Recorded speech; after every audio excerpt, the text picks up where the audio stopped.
Okay, guys, welcome back to Let's Get Freaky podcast. Very excited today because we welcome Paul Stobbs from Understanding Conspiracy with us today. Paul, how are you, sir? Welcome. I'm good, thanks for having me. It's a pleasure to be here. Thank you, mate. Apart from it being super hot, how are you today, brother? Yeah, I'm sat in a tiny little box office, and yeah, it's very humid today in Britain. Yeah, We're a wet country, aren't we? So when it gets hot, like really horribly hot. So yeah. I'm wearing my loose things. I've got my chest on display. This is not my usual Tops display of off. the yeah, Let's go. exactly. We're But not no, I'm used to good. this. Well, we are used to it, but it's whatever the weather is in the UK, we moan about it. That's just the way it Absolutely. is. We moan Yeah, if it's cold, if it's raining, if it's hot. It's just the way we are. absolutely. I What? I am I'm not designed for the hot. I can tell you No, that right now. I'm not, I man. I am through and through northern, as far north as you can get me, where it's cold. I'm happy. Like I don't tan. I don't. Yeah. I go white. I go blue. Then I go white, and then I go red. That's my spectrum of dealing with the sun. So I prefer it Same here, cold. man. Same here, man. As a ginger dude, we like tan. We like tan. Yeah, we would like a tan, but we like shade. No, Shade is what we like. no. I've got the freckles are all turning up now, Yeah. as you Oh, can see man. there. It's that time of year. I get It's it that too, time of brother. year. Get it on my face. Yeah. That's it. Oh, well. Well, we're still cool, though. Gingers are cool. Absolutely. So, what part of the UK are you based in right now? Northwest Lancashire. Okay. Oh, Yeah, nice, man. near Blackpool, Manchester, all that area there. Cool. Cool, man. Well, I'm excited to talk to you. I know I've heard you on other podcasts. I've seen some of your work. Absolutely awesome. I know you go into some wild subjects that we really enjoy here at Let's Get Freaky. I'd like to go to the start and where this all started for you. How did you get into the conspiracy route and where does it all start for you? Well, I started in about 2010, 2011 period. I had just started university, doing my fine art degree in Lincoln. And I was a psychedelic tripping, weed smoking every day, partying, hedonistic, self-centered, egotistical maniac, the usual art student stuff. Yeah. And yeah, I was young, what am I now? I'm 32 now. And so I would have been like 21 or something, or 20, something around that age. And I ended up studying a lot of Eastern philosophy and things like that, and psychedelic exploration, trying to get to the nature of reality in the universe. The things you do at that age when you're experimenting and trying to figure out life. And I that comes with you end up researching a lot of conspiracy stuff. It kind of comes hand in hand. And the internet at that time, the conspiracy world online was a wild west. It was a golden age of conspiracy. Everything, the world was about to end in 2012. And everyone Yeah. was all hyped up, and the poles were about to shift, and everything was going nuts, and we were all about to ascend to the fifth dimension, and nobody understood what was going to. And I kind of got wrapped up in that, not exactly as a believer, but more as well, this is interesting. What are people seeing that are making them believe this stuff? People think the world's going to end. Like, what have they seen? And don't be going, the media wasn't helping at that time. The Day After Tomorrow got released, 2012 got released in the cinemas, hyping up that fear for everybody. And Yeah. then you had all the Christians screaming, it's the end times, tribulation's about to begin. You had all the New Agers saying we're about to ascend, aliens are about to appear. And it was I was just enthralled by this world. I was like, what is this culture? What is this? And again, as an excitable creative mind, I made it my subject matter for the remainder of my degree. And I focused on understanding the conspiracy. I needed to understand, what is this? Mhm. First of all, what do people believe? Who are all the factions involved? And what is the conspiracy they're all trying to tell me about exactly? So I produced this channel at the end of it called Understanding Conspiracy.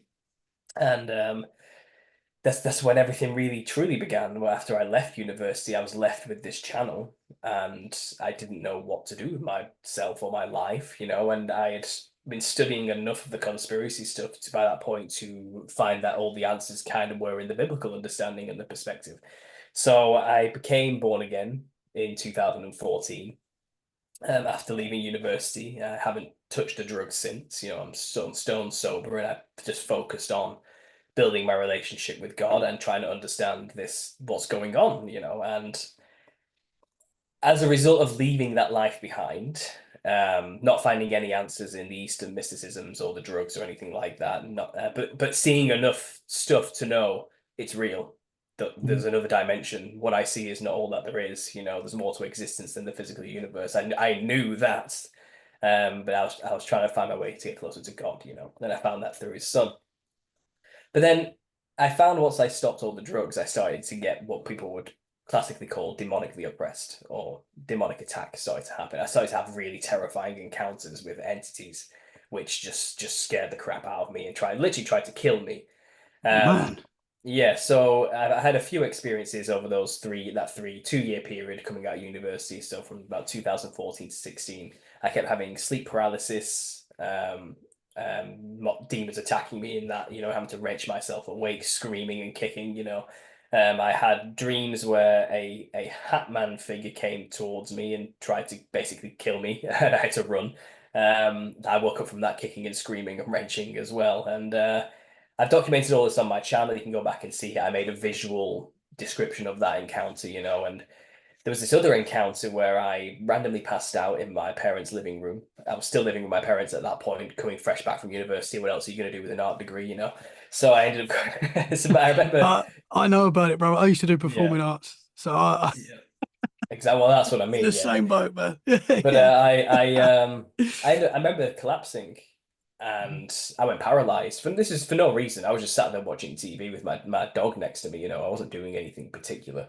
Nothing outstanding on the television. I don't know what was on. I literally can't remember. Let's say Family Guy. Let's just say something like that. You know, just something generic that is just on all the time in the background noise type of situation. And I just blacked out and went paralyzed. And I just collapsed to the side and I rested on the armrest. I couldn't move. And then darkness started to just seep in from the corner of my vision, like, and everything, what I could see in the center started to break up into like a mandala fractal spiral of some kind, while darkness kind of seeped in, and it was just became a vortex that I could physically feel my spirit or soul or something, my essence, just being sucked into it.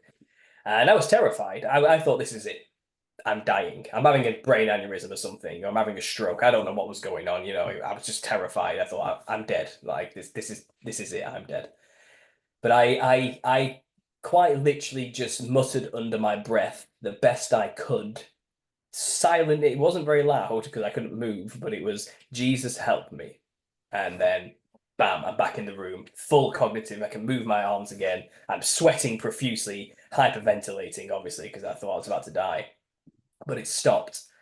And that's what really set me off from then on, as my faith was solidified that day. And the demonic attacks kind of stopped from that day as well. Interesting. Yeah, so there's a partial testimony, you know, and again, a lot of the truth of the conspiracy showed me that God was real, but that experience proved to me that Jesus is the answer. You know, it's one of those. Yeah. So I can only speak to personal experience. I don't Mhm. force on my channel like and preach or anything, and I Mhm. know I can't convince anybody just from me saying it's true. But Mhm. that's my experience. That's why I believe, you know.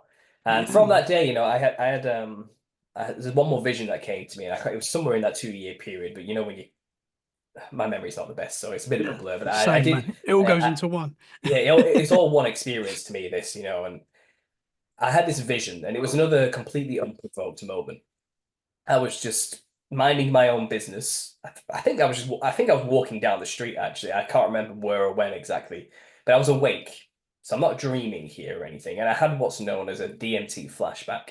I recognized it as one of these things. And it's the first time it had happened to me, but I was well experienced in all forms of psychedelics to recognize where I was when it happened. I was back in the DMT realm instantly.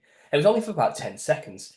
And in those 10 seconds, I'm looking up in the fractal matrix realm, you know, where the DMT elves are and all these, and the machine elves, and everything's moving, you know, and I was in that toroidal place. Mhm. But I was looking up, and there was this enormous jester in front of me.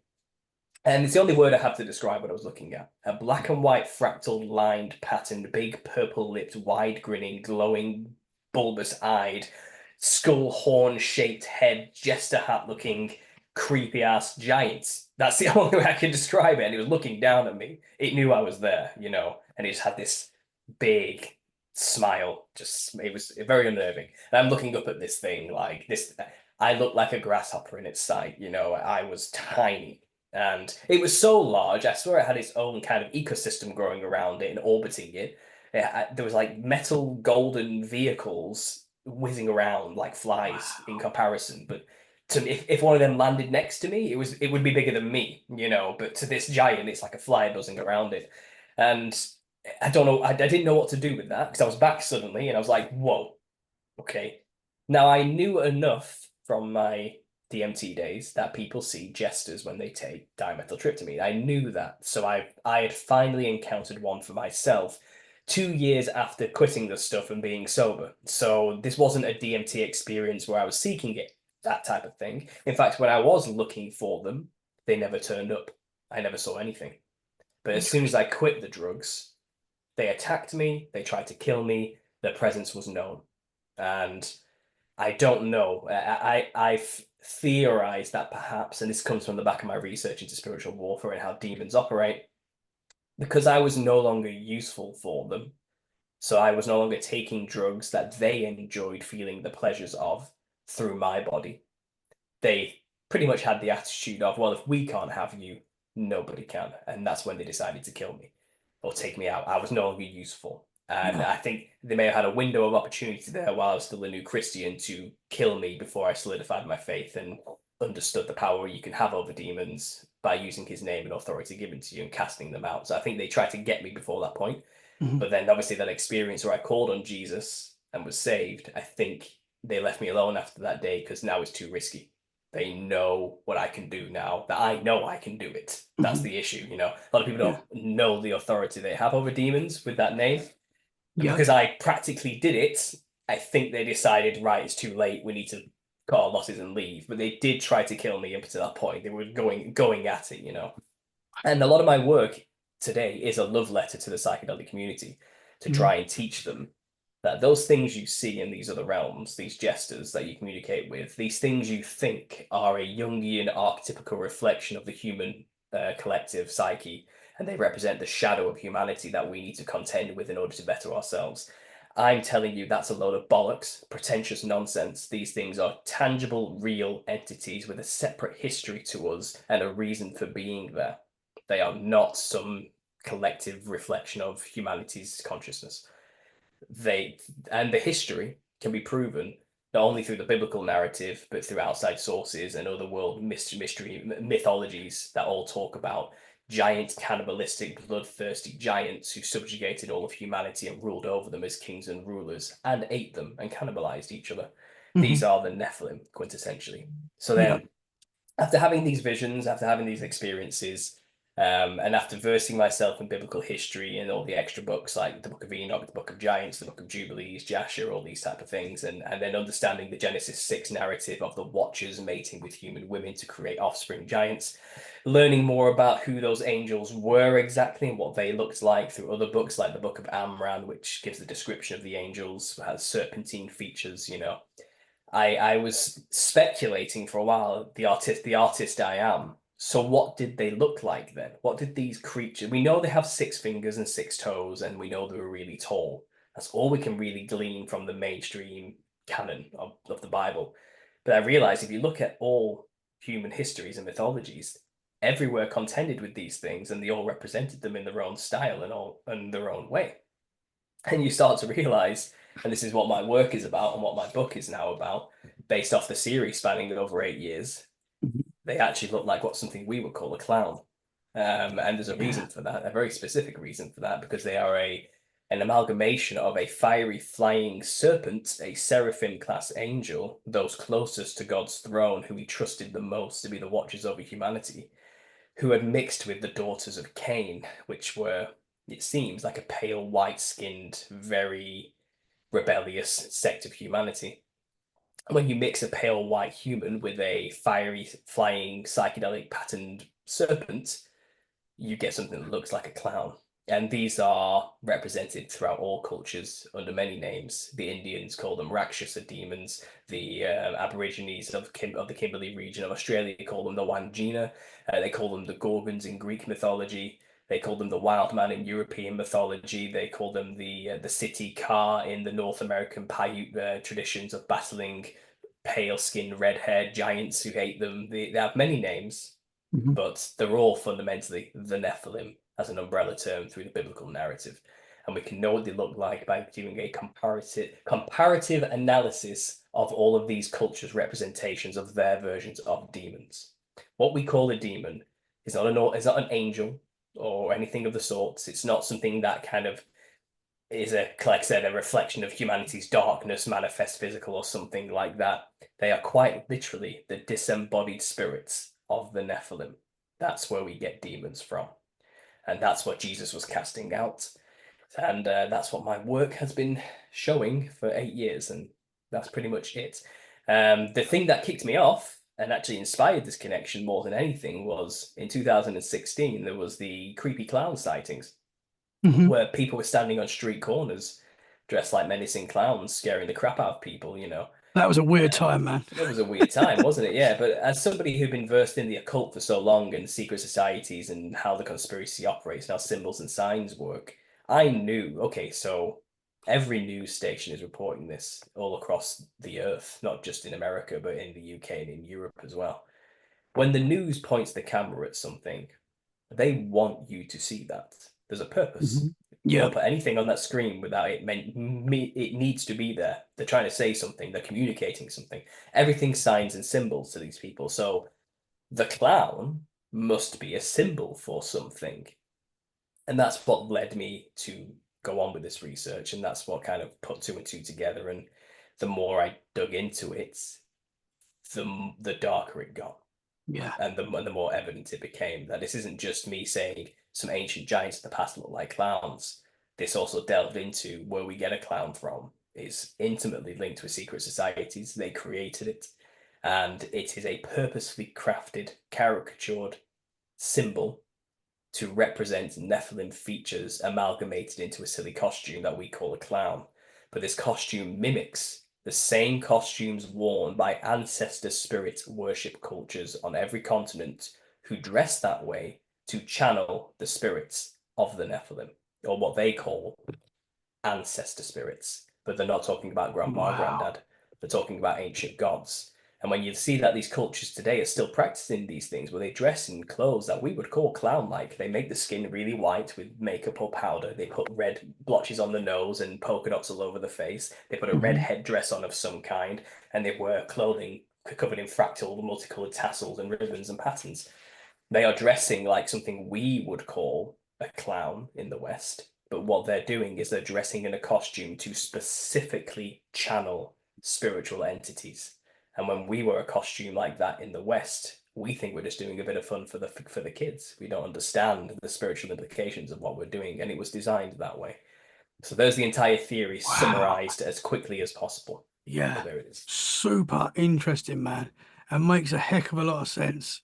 I mean, we've all got a natural fear. I have of clowns. They just freak me out. They're just, and we've that's built in us, I think, because so many people have a fear of clowns, and so that makes a lot of sense that we've got that natural fear. Mm-hmm. And oh man, that's wild. What experiences you've had then to come out of that. I won't go too much into my past because this is your episode, but I didn't delve into psychedelics. I haven't. I find it very interesting, and I've talked to a lot of people that have. I've got friends that have, and what I find interesting, as you were saying, is that people see when they're in this uh, astral realm, whatever it is, we're in this psychedelic realm, they're seeing the same entities and experiencing the same things, and I find that very interesting because really, if it was all in the mind, we would be seeing different things. It would be completely different stories all round, but they're very similar when you Mm-hmm. talk to someone that's had psychedelic experiences. So I find that interesting. From what I can tell you, is I've always believed in God. I've never been overly religious where I go to church and stuff. I don't preach to people. It's just something that I've always had in me that I believe, and I still do. Um, when I started looking into the paranormal, like I've always been interested in paranormal, but when I deeply started trying to look into it, trying to understand things more, conspiracy, paranormal, and I would get some people saying you shouldn't look into that. It's dark stuff. Don't look into it. It's it'll take you away from faith and stuff like that. For me, it done the opposite. It Mm-hmm. sort of um, it brought me back to God. It brought me back to faith, and it all seemed to make sense a lot more. The more you look into as you were saying, so I find that interesting. I Yeah. was also used to get, and I've spoke about this on the show, really bad sleep paralysis. Um, it was very regularly, once a week in my where I used to live, very regular. I didn't really understand it, still don't fully understand it to be honest, but it was. Uh, I describe it now as a spiritual attack because it was something I say evil, demonic, trying to get into me, and I'm sort of battling it in my mind. And what really stopped it was saying Jesus' name, which is Mhm. very interesting. I couldn't physically say it, but in my mind saying it, and and so I've experienced that personally. Yeah. So yeah, It's repeatable. This is the thing. It's one of those. I'm not just saying this because I'm some Ned Flanders type raised in a church Christian who yeah, doesn't know any different. yeah, That's not true. I wasn't raised a religious person. In fact, I was quite staunchly anti-religious, which is pretty much the standard for UK children. I wasn't yeah, raised in I wasn't in a religious school. I was in a secular school. You know what I mean? And yeah, it was only like I said, I was 23 or something. I think I was 23 when I graduated or something like that. And only then was I even contemplating it as a serious reality. And only then, after seeing the power of saying his name, did I start to take it seriously. yeah. Until then I was dabbling, I suppose, and I was trying to get to grips with it. But you kind of have to see it to believe it. And that's what God gave for me. He gave an opportunity through example he Mhm. works all things for good at the end. And although I didn't enjoy being demonically oppressed and attacked, it seems like through that method, something good did come out of it, and my faith was solidified. And again, this is why most of my work today is trying to reach those people who are in that community. I want them to know, like, I know what you believe. I get it. I know why you think what you think as well, and it's reasonable. And Mhm. I understand what you're looking for and why you're taking all these drugs. Like, and if I can lead them to the truth in Christ, then I can sleep easy at night, because what else am I supposed to do with this information? Like, I know what it sounds like. And it Mhm. seems like through the clown topic, it seems like a good hook. It's a good hook that gets people interested from an otherwise outside of religious way of thinking. It's like, oh, what's this about? Like, Nephilim look like clowns, and some people, something about our generation has a morbid fascination with clowns. I don't know what Mhm. it is because I Yeah. don't even care about clowns personally. I'm not like an obsessive. I don't have clown pictures on my wall. I never grew up listening to Insane Clown Posse or anything. I read Stephen King's It when I was a teenager, Yeah. and that's Oh, that's that's as far as wild. it, that's about as Yeah. far as it went really. But I wasn't like I don't care about them, but somehow I've ended up some kind of quasi expert on clown history now, and that's the funny thing. That's because that's kind of what I've been led to do by God Himself in a way, and Mhm. um, Would do you the think that's built in us that to have this fascination with clowns? Do you think that, and that's why, because it's always been in it's in us. yeah, I think Um, so. I mean, the fear of clowns is called coulrophobia, and that's a big word I didn't know until I started this research. But that's the fear of clowns, if you're wondering, coulrophobia. And you'll be surprised, it's actually up there as one of the big fears. And you mhm. think about that for a minute. So you got spiders and snakes, predators. That's a natural fear. That makes sense. Why wouldn't we be scared of those? Um, Bright colored things, I suppose, in a sense, is a natural aversion we have to things because that implies danger, danger in nature. Big bright colors implies poisonous, stay away.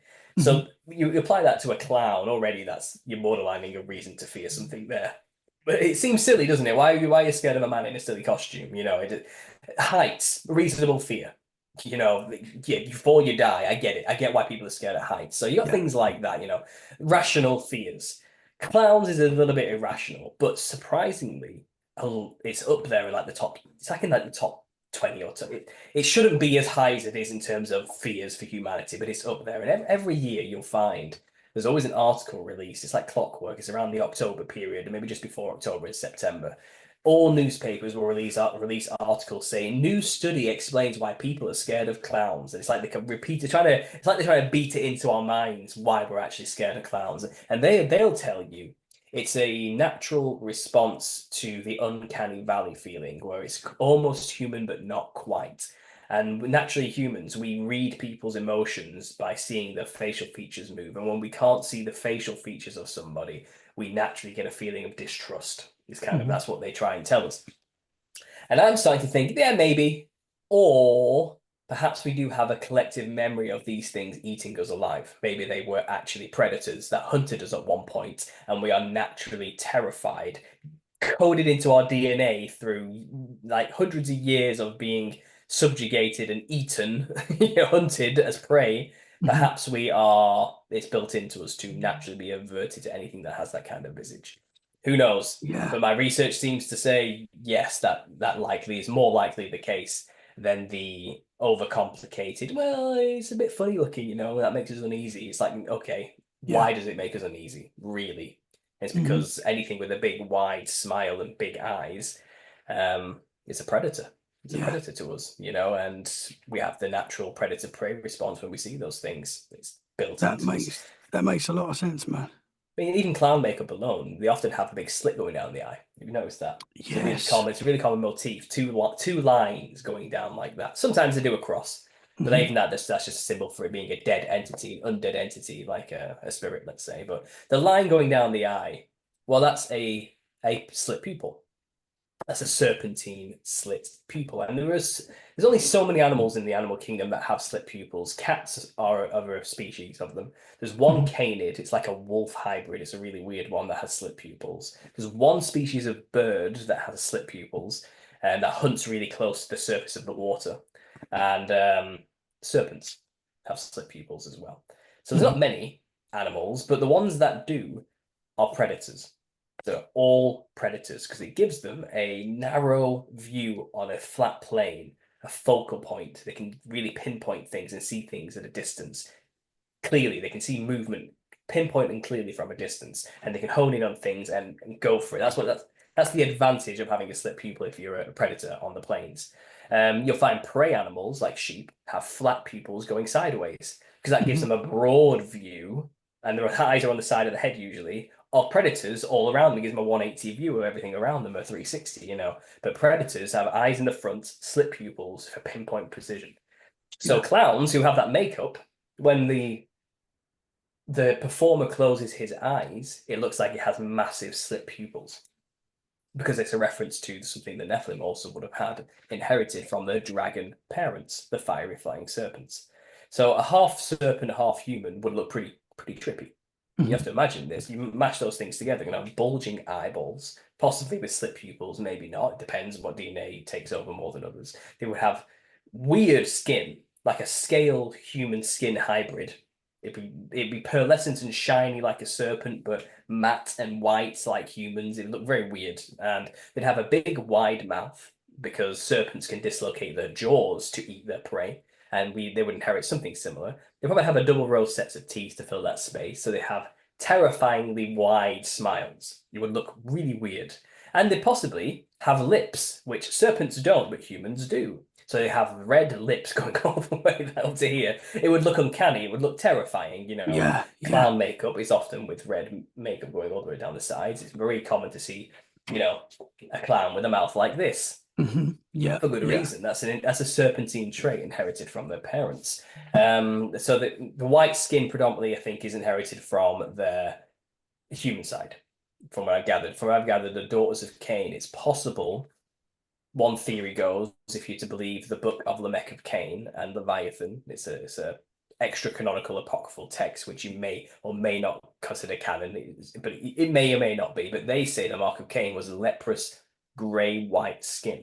And if the daughters of Cain had that look about them, and they're the ones who mixed with the fire-flying serpents, that's where the predominantly white face comes from, which have of a clown and of the Nephilim. So also they had fangs. So a big wide grin with bucked fangs, like dragon teeth, think about that. So they would have been terrifying to behold. Big bulging eyes, a big teethy smile, and pale white skin. Red hair is the most common descriptor. Anywhere they've been encountered, they've been depicted or described as having red hair. That's a clown. That's a clown wig. That's the base of a clown I've just described for you there. The slit pupil makeup, the big gloves or big shoes, just a tongue-in-cheek reference to being a giant. The multicolored fractal pattern clothing, serpent skin, Serpents are the most psychedelic, colorful creatures on the planet. When you actually look at reptiles, they can look at a chameleon. I mean, these things are nuts, you know, and Mhm. that's again traits inherited going down to the skin of the Nephilim too. So predominantly white face, it seems, with multiple patterns running throughout seems to be the norm for these Yeah. mythical creatures. And then that's a clown. That's a clown costume. You know, and Yeah. and what I'm saying here has been done on purpose. The clown has been designed to be modeled after the way the Nephilim look. Okay, Mhm. it's a caricature of Nephilim features. So tongue in cheek, tiny umbrellas and little hats because they're giants. Things like Yes. that. Walking Yes. around on stilts because they're giants. Having big shoes because they're Yeah. giants. You know, it's just a nod and a wink to that fact, and that's when they designed the costume. They did that purposefully. You know, Mhm. and that's what they're trying to do. They're trying to emulate something that did exist and Mhm. still exists in spirit form in the spirit realm. If you can make that connection to something in the spirit realm by representing or mirroring it in the physical, you bring yourself closer to it and create a channel so it can more readily communicate with and get through to the other side, or possess the individual wearing the skin of a demon, wearing the costume of a clown. And funnily enough, there's actually a film which came out in 2014. Didn't even know about this until 2000 and I think 20 myself or something like that. But there's a film that came out in 2014 called Clown, which is about a father who needs a clown costume for his daughter's birthday. Luckily, he finds one in the attic of the house that he's currently performing at.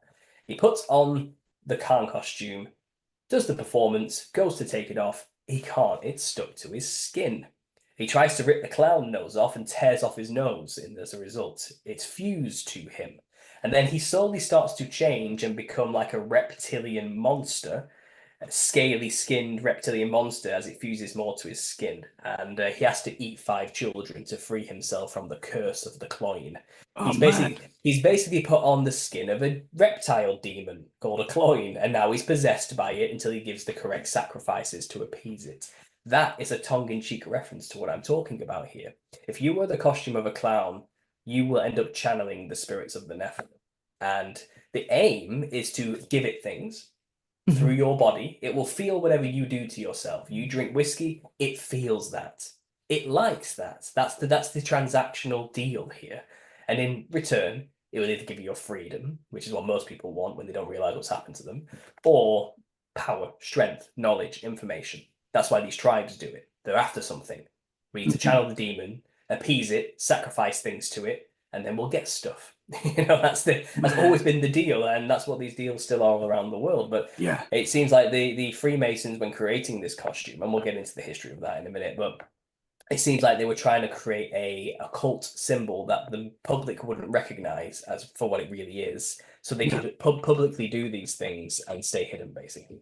So they created something which they have told us is benign, innocuous, fun, childish, silly, not nothing to take seriously, Yeah. but it's extremely serious. You Mhm. dress like that, you're channeling spirits, whether you like it or not, whether you know it or not, really. I mean, ignorance Yeah. of the spiritual law doesn't make you immune to the spiritual law. And I think people need to realize that. Mhm. Yeah. It's like when we see Ronald McDonald and all the other famous clowns that are out there and, Mm. the circus, and we're giving, are you saying we're giving the Nephilim more power?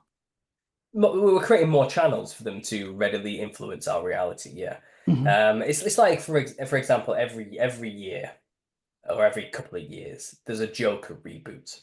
There's a Mhm. new Joker. There's a Yes. new Yeah. film. There's a new actor to play the role, to pick up the flame and carry on with that baton. Keep the race going. Let's keep the Joker alive for longer. There's always a reboot of it every so often, every decade or so. Yeah. There's always a new slasher house movie that's clown themed. Like Art the Clown is the most famous one currently. The clown will always be kept alive in the consciousness of humanity in the West through media and film every year, just before Halloween usually, because what they want is people dressing like that for Halloween. I mean, Mhm. Halloween is Samhain. Samhain is a Celtic festival, and it's when the spirit realm and the physical realm are at their closest point, when they're just almost touching each other.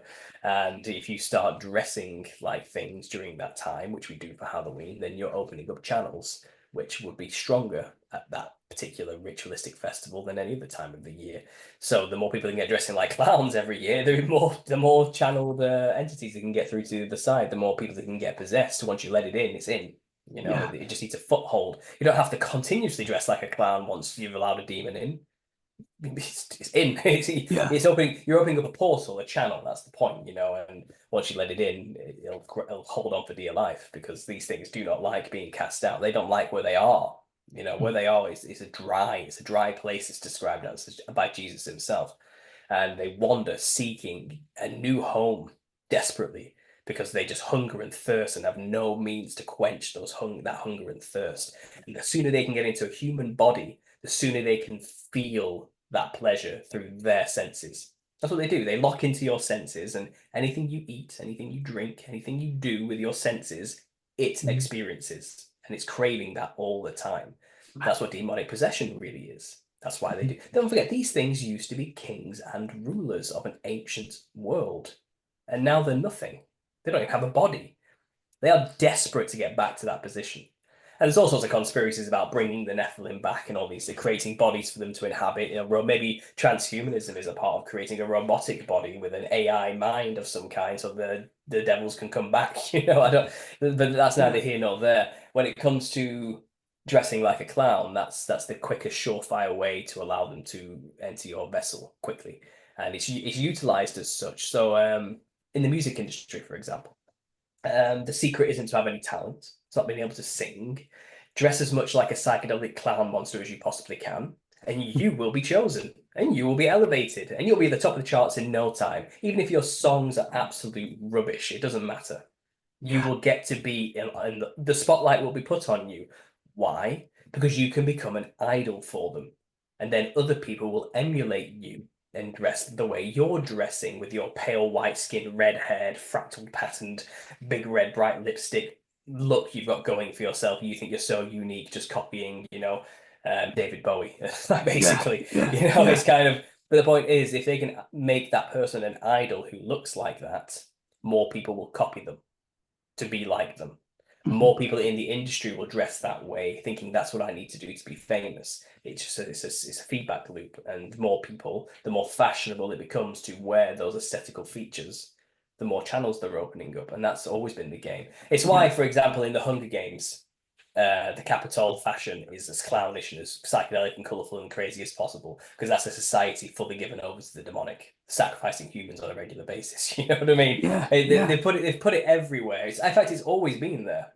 Now I've mentioned this, you can look back at old films, or you can look at current things, and you'll notice, they've been doing this for a while. They've been pushing this for a very long time. And that's the secret. That's the industry secret.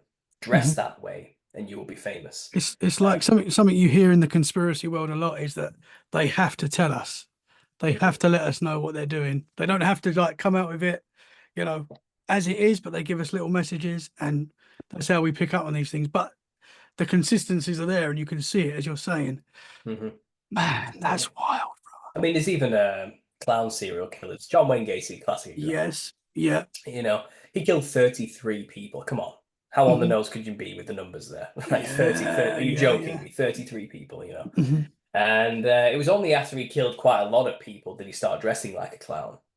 And I've got a whole chapter on it on this book, but things get really suspicious when you start learning about his downfall. And a police officer recorded or heard one of his conversations with two young men in a bar, and he was saying, like, I'm not going down for your mistakes. Okay, you know, just because you messed up doesn't mean I'm going to go down for this.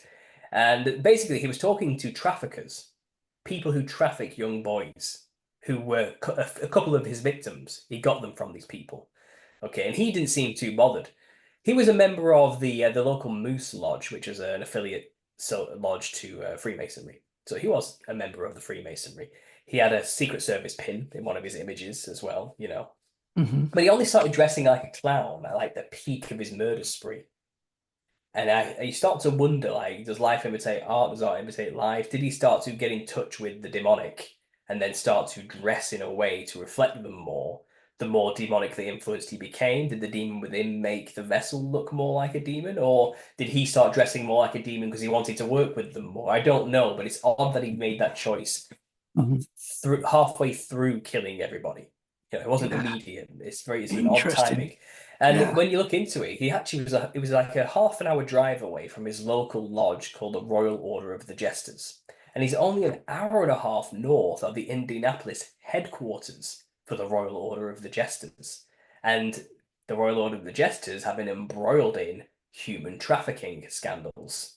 Is it likely that high clown themed fraternal order who traffics people, prostitutes, and possibly young children, he got them, some of his victims from them, and then began dressing like a clown because he was in allegiance with them or something? I don't know, Oh but man. Yeah.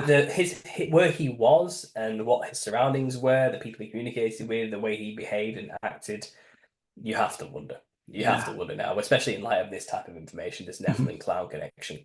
Yeah. uh, some satanic stuff was definitely going on, and some dodgy dealings with the Royal Order of the Jesters. I theorized was 100% going on, Mhm. but I can only put that in the air of speculation because these are secret societies. At the end of the day, they're not going to tell you what they were really doing, But I mean, think about that alone. You have Wild. Freemasonry. You have Freemasonry at one level, 33 degrees. And then you have shrining above that, and usually you have to have been a Freemason before you become a Shriner. Not always, but usually that's the pattern. Then once you Mhm. go through the Middle Eastern themed sect of Freemasonry called the Shriners, the Royal Order of the Mystic Shrine or something like, I can't remember what it used to be called. It had a big long name originally, which they just shortened to Shriner International. But even that, they all have a clown sect. Every faction of the Shriners dress like clowns and go and entertain children in their Shriner-run hospitals. Kids don't like clowns. In fact, all Mhm. the studies have shown kids are terrified of clowns. It's like 1 in 10 children like clowns. That's not enough.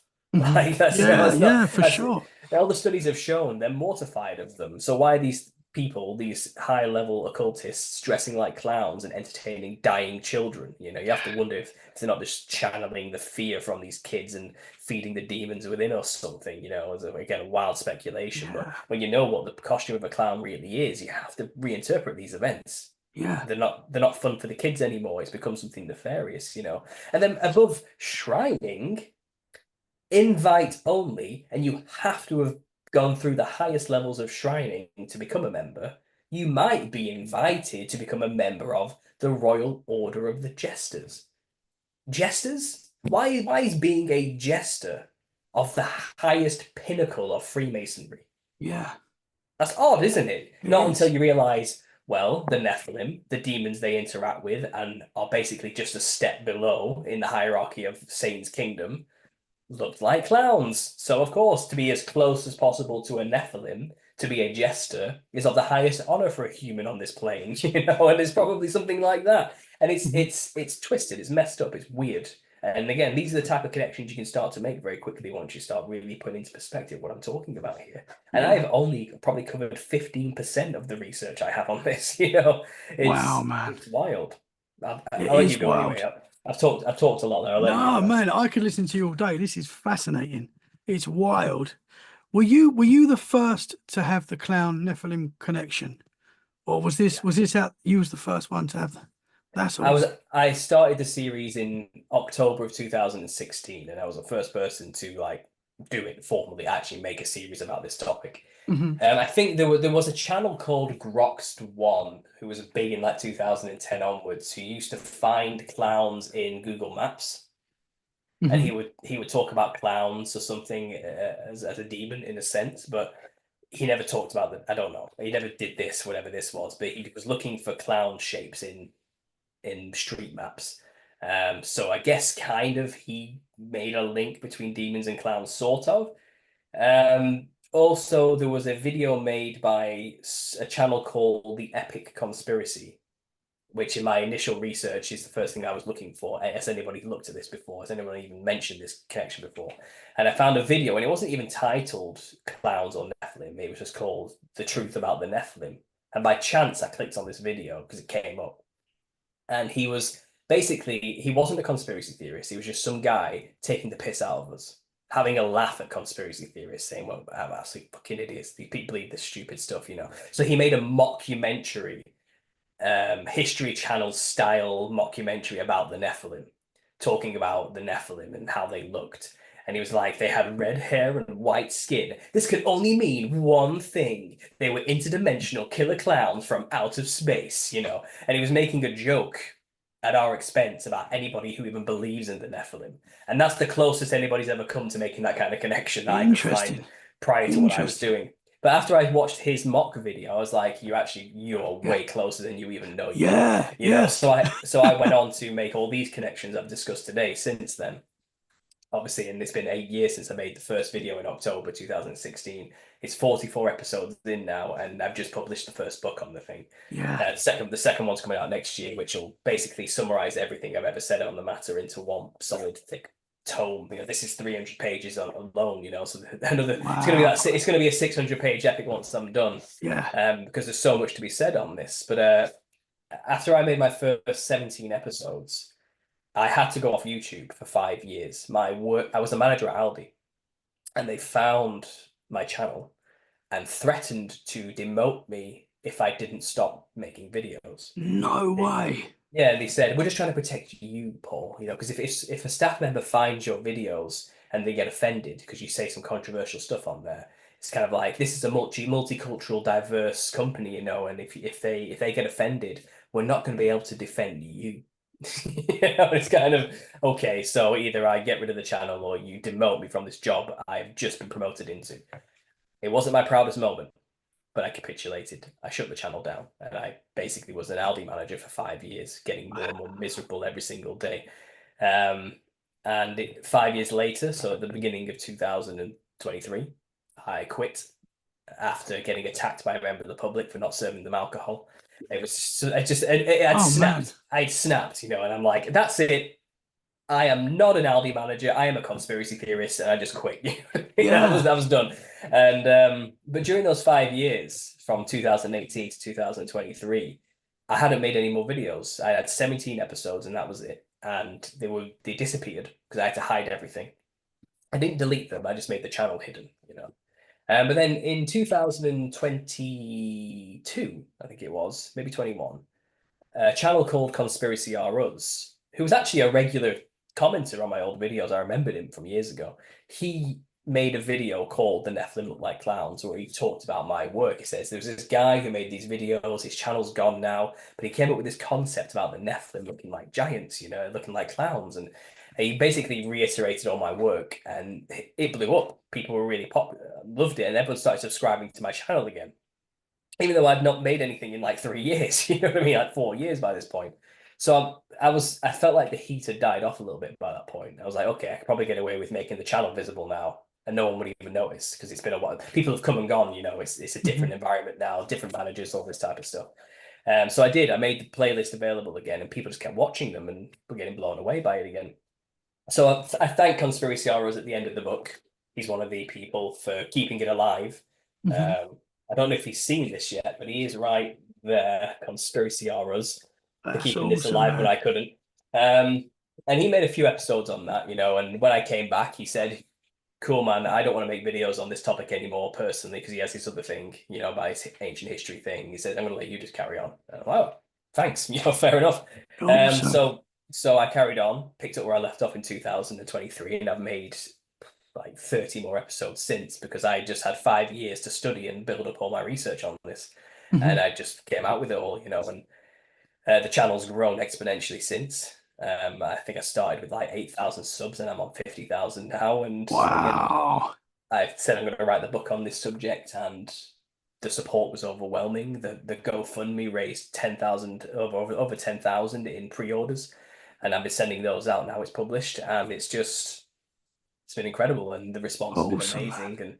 and the connections just keep coming. And again, I did not imagine this is what I would spend my life talking about. But Yeah. the Lord works in mysterious ways, and clearly this is something that is relevant to our generation. I think Yeah, for sure. it seems to be a great way of reaching our generation with the gospel. The clown Yeah. is a great hook, and the opportunity. I did not want to waste the opportunity to reach people by doing this. So there's like a bit of a backstory of who's made videos about it and when, but it was me originally who started the series. Conspiracy Horrors helped revive it, and when I came back, I think Mind Unveiled made a video not that long ago, based on one of my later episodes, which was about the Rakshasa demons. He made his own video about that, which again brought a lot of interest towards the channel, and it's good. It's good. Yeah, it's awesome, man. I'm loving what you're doing, and it's so fascinating, everything you're telling me, and it all makes so much sense. It all just clicks together. So interesting, man. I can't believe that your work were trying to shut you down, or they did shut you down for a period. And that's wild. I It find that wasn't wild. well. It wasn't necessarily just about the clown thing. Hmm. I don't think they understood any of that. I don't think that made any sense to them. I don't think they even went there. I don't think I think they probably Yeah. watched one video and were like, who the hell is working for us? I think it was one of those sort of moments. It's like, but Yeah. I think it was the other videos on the other topics in the conspiracy world that got them. About, let's say, the mass immigration stuff and things that I don't really talk about on the channel these days. But back in the day, I was an angry person. I wasn't as cool, calm, and collected as I've had years to grow up and get into today. And I was really getting upset about the whole attack on the Western world stuff that was going on at that time, and maybe that reflected poorly on me in the channel, and maybe I did look like a raging racist to them from from the outright, but that's not what I was going for. I was just a Hmm. Christian. I was just a Christian who didn't like bad ideas, and I believed there were some bad ideas growing during that time, communistic socialist ideas, and I was railing against them. And I think they saw that as an attack on the multicolored collective, I like to call them. You know what I mean? And as a multicultural, diverse, gay-friendly company, we can't have managers like that knocking about. I think that's what got them. I think I wasn't clever. I wasn't clever about the way I was speaking on the channel back then, and I paid the price. Yeah. And that's it really. But nowadays, I'm kind of over it all. I have this. I focus on this. I focus more on Jesus and God and giving Mhm. people the truth in spiritual warfare. I do make videos about all sorts of topics, though. I cover all the conspiracy topics. I'm not a one-trick pony, but this is certainly my niche. I talk a lot right now, actually, about the millennial reign of Christ. That's a big growing topic in the conspiracy Okay. community. Yeah. So that's kind of something else I've become well known for in terms of just discussing ideas. Um, Interesting. yeah. Well, that can be another episode for sure. Okay. If you don't mind. It can be, it probably will be, and it'll be another 2 hours. I guarantee I won't get through everything. But if you haven't heard that one already, Yeah, go I'd to love my to hear channel. something. Go to my channel. Check out the playlist called Millennial Kingdom Came with a question mark, and Hmm. it gets into the idea that we are already living past the tribulation and the millennial reign of Interesting. Christ. The millennial reign of Christ has already happened. Um, and I know that sounds nuts on the surface to a lot of Christians, but it's one of those topics that it's like when you start looking into it, you're like, oh no. Like this is it's Wow. one of those. It's one of those like minds. Interesting, man. It comes off the back of the Tartarian stuff. Hmm. It's Tartaria research advanced. It goes the next level. It's like, yeah, you think this, but it's actually this. Like it's not ancient advanced Ah, civilization with super technology. It's the millennial reign of Christ that you're looking at the remnants of. It's one of those type of things. But again, we can save that for another talk. But man, I've already got so many questions about that. I want to stay with the clown Nephilim, but yeah, but man, that's what I definitely want to talk to you again about that, man. If you don't mind, that'd be awesome. sure, You said absolutely, Tartaria there, which fascinates me. That's something yeah. that I'm looking into myself at the moment. I'm like, wow. Um, But this is the thing. I mean, I'm a scattershot conspiracy theorist first and foremost. I'm fascinated with understanding all of it. mhm. I'm not just obsessed about clowns. That's just one. Yeah. I've boxed that off. That's one part of the research you can get interested in on my channel if you want. But I am fascinated with searching for the overarching truth behind our reality and what they're trying to hide from us. What's the end goals of the agendas? What are they really working on? And it's big picture stuff like I've just discussed there, big picture possibilities which we need to humor and understand to see if they fit. Does it fit what we see happening in the world? And I do that with a lot of subjects. And the clown stuff is just one of those things that you realize it fits. Mhm. And it's not really about the clown fundamentally. It's just a way of explaining to you how spiritual warfare actually happens and the Yeah. tactics that are used against us and how symbols truly work. Um, it truly shows how ignorant we are, how naive we are, how foolish we can be, and how easily fooled we are. You know, fooled being the prominent word here because we're talking about jesters and clowns. You know, and it's hardly surprising that secret societies consider themselves the highest honor of clown and jesters and fools because that's what they're doing. They're having a laugh at our expense. You Yeah. know, they are the ultimate jokers at the end of the day. The Mhm. Joker character in Batman is them. It's their society. They're the chaos. You know that Mhm. they want to destroy society with chaos to bring their order, their new world Mhm. order. You know, and it's kind of the Joker character in Batman. It's perfectly a representation of secret societies, Yeah. and in a way, it's to revel us up to fight against them. They want that, and that's what the Joker Interesting. does to Batman. He break your morals, kill me. You know, it's that kind of thing. They want to Yeah. be taken. They're exposing themselves to be taken down. That's the overarching plan. They want to Interesting. be. And again, if we can feel like we've defeated the evil in the world, the solution that comes along will be the light of Lucifer, Mhm. posing as something Jesus-like, you know. But we have Yeah. to feel like we've defeated the evil first before the real Yeah. evil turns up, posing to be our saviors, you know. And again, it's all just a convoluted, Mhm. big, long con that I'm trying to figure out, you know. And Yeah. again, the clown stuff is just it's one way to get there. It's Yeah. just one way to get there. When you look at the elites at the moment, or the politicians that we see in the US, in the UK, and all around the world, it does seem like it's not real at the moment. There's so much weirdness going on. So that makes sense with what you're saying there. That they are. Yeah. How far can they push us to? You're gonna take that? And the average person, even the average person that's not into conspiracies now, is like, this is weird. This is not Yeah, right. There's well, something going on. they quite literally admit that they lied to us after they do it.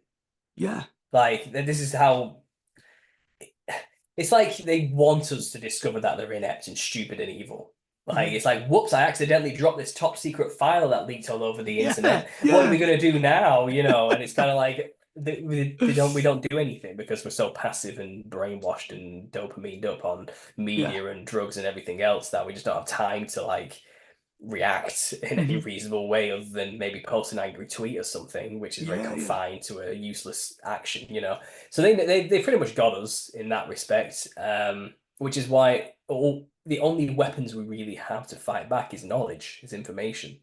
We need to just make people need to know that this world is kind of screwed. Oh, for sure. You're not gonna save the world.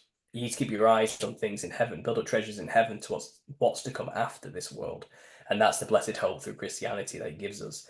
And I know a lot of people would argue, well, that's just passive. That just makes you weak and ineffective and useless. It's like, okay, so what are you gonna do? You're gonna go kill some people? Is that gonna make you happy? Is it? Is that gonna solve all the world's problems? More murder? You know, you're Mhm. gonna start a revolution. You know, how many people die in revolutions? Who's then going to decide who the people who deserve to be genocided at the end of that revolution are? Who gets hung and who doesn't? Are you going to be the arbiter of that decision? It's kind of that's not how it works. Mhm. And that's what Christ came to explain. Those who live by the sword will die by the sword. It's fruitless. It's pointless. And it's not what the will of the Father truly is. You need to understand that the weapon, the war that we're truly in the middle of is spiritual. It's a Yeah. war for your soul, okay, not for borders, Mhm. countries, land, things like that. And though I understand there's value in all that, as I explained earlier, I was embroiled in that hatred as well and that idea for a long time. But I understand there's value in having those things and cohesive communities. I get it. But it's not fundamentally what your existence is about. It's not what you should be identifying with. Mhm. And I think, again, I'm going off track here a bit about the clown, but these are the type of things we like to think about when you become a conspiracy theorist. We're dealing with the big questions, the Yeah. spiritual stuff, and I have found the answers are truly in get right with God, and everything else will fit into place. I mean, Mhm. it means so much to be born again. It quite literally means a transformation of yourself inside and out, physically and mentally. You become a new creature, a new being. And who I was before I was saved, I don't like that person. That's not who I am. I mean, I am constantly reminded through 10 years ago today, you posted this on Facebook, you know, and Oh yeah. Tell me about that. Yeah. I cringe at that person. Yeah. Like I've listened to the things that person has wrote, and I'm like, who are you? Hmm. Like, did I say that? And I realized Yeah. it's not me because I wasn't saved when those things were posted. I realized I have been born again. That is not who I am. Like, I wouldn't even dream of posting something like that today. It Hmm. wouldn't even cross my mind. It's like you do become a brand new person. It's shocking. And you forget who you used to be until you're reminded by these things, these that the world kind of forces on us now to try and give us some horrible guilt feeling of cringe, Yeah. some way. Yeah. But it's kind of I want people to realize, don't underestimate the power of faith in Christ and being born again. It's not just some silly sounding religious platitude I'm trying to say here. Mhm. It's a real tangible spiritual experience that will be tangible for you. You can document it and measure the difference in what happens to you. And your perspective on the world and danger and world events changes drastically when you realize death is not the end. And I think a lot of people's fear is rooted in that idea Mhm. that it's a finality. Death is final, and it's not. It Mhm. really isn't. Like, and you need to be prepared for what's to come next. Um, yeah, get covered in the blood of Jesus for that time because it's coming. I don't know when. Yeah. I Yeah. don't know when, but Yeah. you ain't gonna save the world. Hmm. Yeah, that's not Yeah, what's no, gonna happen I here. I agree, man. Yeah. Hmm.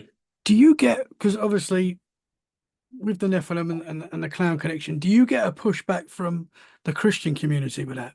Have you experienced any of that? Surprisingly, no, they're quite open to it. Because again, I don't sound like a Christian. I don't speak Christianese because I wasn't raised in the church. And I'm a non-denominational. I don't have a denomination I identify with necessarily.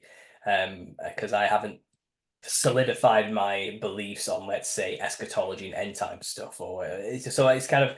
I don't Hmm. like to. I don't want to box myself in on my walk with Christ and my getting to know God. I want to stay open to all the theories on how to interpret certain parts of the text and things like that. So I would Hmm. never identify with a particular denomination, and as a result, certain denominations have come out and said that's a bit weird what he's talking about. There are the odd Christians who say things like you shouldn't be focusing on this stuff at all, like it's not helping anybody.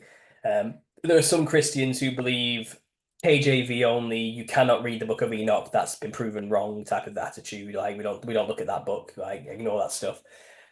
Demons are just devils, whatever that means. You know what I mean? They have nothing to do with giants. And it's kind of like, well, that's not true. And that's, if you look outside of the Bible, it's evident they were everywhere. And we know what happened to them. That matches up with the Enoch story and that matches up with Genesis 6. So at what point are you missing the connection here? And you realize that there is just a lot of churchianity, willful ignorance on a lot of these things because it's just not what their community has taught them to pay attention to when it comes to church life and stuff. And I guess in a way, I'm not, this is not me saying not having the church is better. That's not what I'm saying, but it has freed me up to not be so dogmatic about certain things and Hmm. to be able to question certain narratives, which other people are not readily available or capable of doing because they do have the fear of being rejected by that community they've become a part of. Hmm. My community is conspiracy theorists first and foremost, which I built my faith upon, the Christian conspiracy community. And our church is online. We have our fellowship with each other right now doing this. Hmm. This is where we get our church in a sense. We're more than two in his name are gathered. It's as simple as that for us. But surprisingly, most Christians when they hear this are like, "That's interesting." Hmm. But maybe a bit weird. I'm going to put that on my shelf of wonder in the back of my mind and never look at it ever again. Maybe glance up at it every now and then and go, "Oh yeah, I remember that." Yeah. But no one's going to take it. But I find this reaches non-religious people more. Hmm. This is what I'm aiming for. Like the religious tend not to care about it because it's kind of like I already know everything. I don't need to know more about the Nephilim, whatever. But the non-religious, or the Eastern religious types, the New Agey types, for lack of a better term, because it's a big umbrella term for the people who come under that category. But those delving in the spiritual stuff, they tend to really dig this work because they already have their own ideas about the clown archetype. But once I lay it out to them from the biblical angle, I don't think they've ever heard it before. They, Hmm. they haven't even contemplated the biblical history properly. And I lay it out in the book. I lay it out my work, the history, what we do know, and how we can trace where they come from. These spirits that you communicate with back to the Nephilim, and I think it shocks them. I think it shakes them awake. And I get a lot of emails from people telling me this has helped bring them closer to God. this has opened their eyes to what they were actually dealing with, because I have intimately described their own experiences, because I know what they're going through, I know what they're dealing with, and I know Mhm. what these things are saying to them. I know it's because I know the agenda, and Yeah. I think people just need that nudge to put two and two together, and I think I'm doing that for them. I hope that's what's happening. That's my prayer to God every night, that the fruit is there for that reason. So yeah, Christians, mixed reception, a bit of hate, not much. Non-religious, very accepting, very open. The atheistic types, they just mock. They're the usual. They just say, "Oh, religion's false and it's all just made up." Full stop. They don't even bother even listening to what I'm saying. Delusional, crazy Christians. There's Yeah. always going to be those people. I'm never going to reach those people. Whatever. Let them just have their reprobate mind. I don't care. But Yeah. again, if people are already open to some kind of spirituality, I think this gives them a lot of context to understand the biblical narrative a bit more. It's not something that's because there's a problem. The biblical truth has always been kind of kept behind the church doors. And if you're not a Christian, it's really intimidating to walk into a church. I don't think Christians realize it. I know they like to think they're all open armed, loving and caring.